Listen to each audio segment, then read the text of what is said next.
আজ আমরা দুর্নীতি দমন কমিশন দুদক চেয়ারম্যান বরাবর চট্টগ্রাম বন্দরের লাভজনক টার্মিনাল সমূহ বিদেশি কোম্পানির নিকট কনসেশন চুক্তির মাধ্যমে হস্তান্তর প্রক্রিয়া সম্ভাব্য দুর্নীতি কমিশন বাণিজ্য এবং গোপন চুক্তি সম্পাদনের সাথে সংশ্লিষ্ট 4 জন সুনির্দিষ্ট ব্যক্তির বিরুদ্ধে অভিযোগ দাখিল করেছি।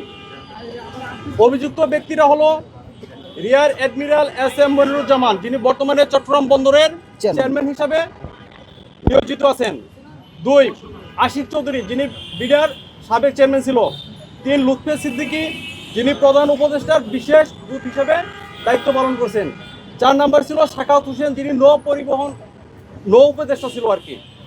আমাদের মূল অভিযোগ 3টা: নিউমোরিং টার্মিনাল এবং 600 কোটি টাকা সম্পর্কে দুর্নীতি, যেটা বিভিন্ন পত্রপত্রিকাতে অলরেডি উঠে আসছে।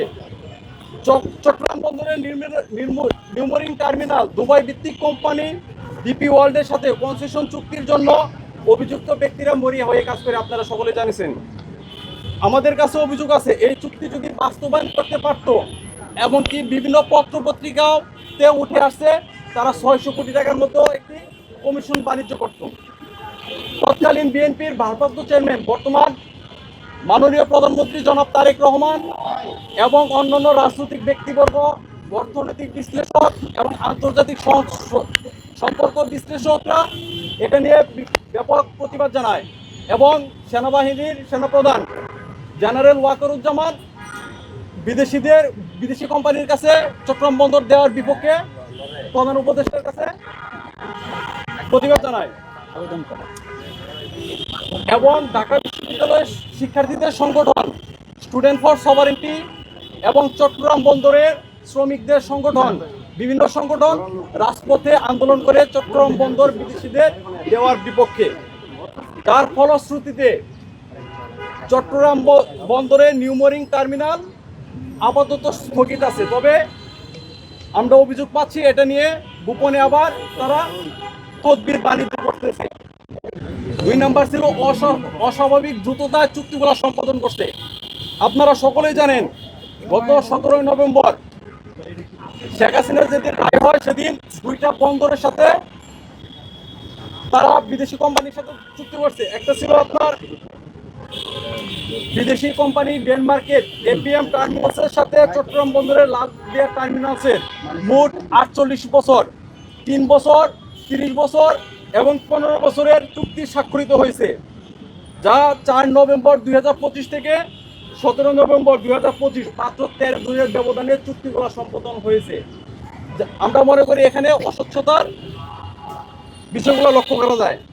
এবং একই দিনে আরও একটি টার্মিনাল, পানগাঁও টার্মিনাল, সুইজারল্যান্ড ভিত্তিক কোম্পানি মেডলক এস এর সাথে 22 বছরে কনসেশন চুক্তি হয়েছে।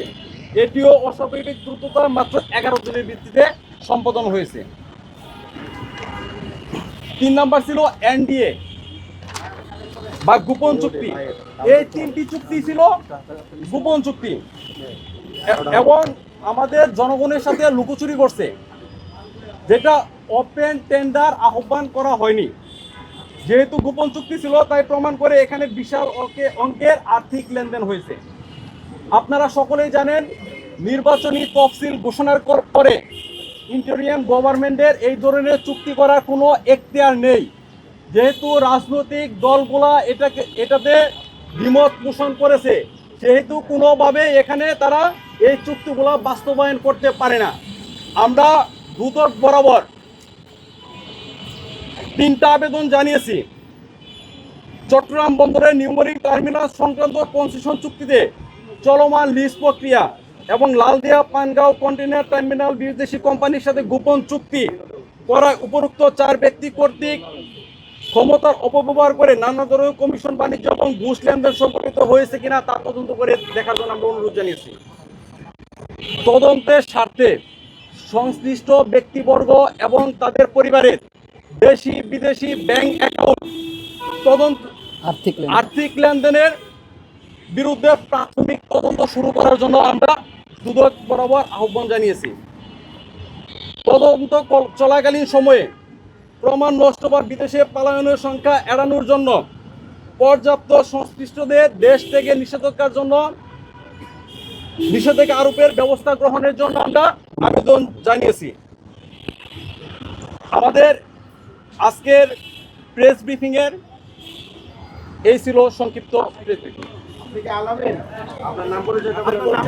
আমি মোহাম্মদ আলামিন হোসেন। দীর্ঘদিন যাবৎ আপনার এই বন্দর নিয়ে আমরা আন্দোলন করে আসছি এই পর্যন্ত।